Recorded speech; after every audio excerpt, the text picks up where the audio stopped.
starting from side control, we're looking at an attack series.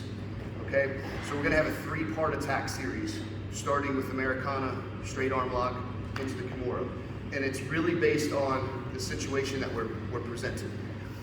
In this case, Dylan will be framed like he's supposed to be in his prayer position, right? So I have a knee on the hip, knee on the shoulder, I've got the cross face, and I have my underhook, and I've got my nice tight gable grip. The reason I'm telling you about this scenario is this frame here in front of my face is advantageous to me setting up the first part of our attack series, okay? So what I would like to do initially is when we can eliminate one of the defending arms, our job to finish becomes a lot easier. So I want to start addressing this, all right? So I have my lockdown here. I'm going to scoot the knee that's closest to his shoulder. I'm just going to move it away and get underneath the armpit a little bit. So as I let go of my lockdown grip, I can begin to attack this arm and staple. I want to staple it and get it out of my way.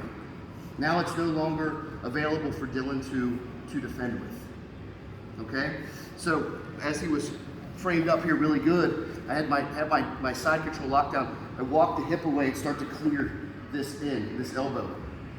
Now, it's not enough for me to get my knee in. It's not enough space. I can feel it, and I don't want to make this a thing where I start going too heavy toward my head. So as I clear it, I come off my lockdown grip, my gable grip, hug, come off the cross face, and I'm going to start attacking this arm down and stapling. Now when I staple, I want to try to stay lower on the arm. If we staple on the biceps, sometimes we get stronger people who can lift us up still. Yeah, he can begin to lift me. When I'm lower on the arm, he can't do that as easily. Okay, so when I get the staple, we want to try to staple the low part of the arm. Push down, staple. Now, I'm going to go long on my back leg. And when I go long, I don't want to stay on my toe because that's enough space for Dylan to shrimp and frame inside. He gets the knee inside. Now I've got to deal with that, and I don't want to do that.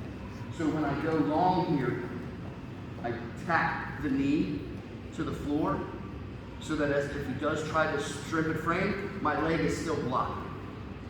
Now I can open my chest, and if he's pushing against me, I get my hand in front, and I can use my entire body weight to push him down and drive my elbow to the floor. This hand is already in position to lock. Now I retract my knee back to his hip. I'm going to walk his elbow into the body. I throttle forward with the wrist and then begin to lift and get a tap. Okay?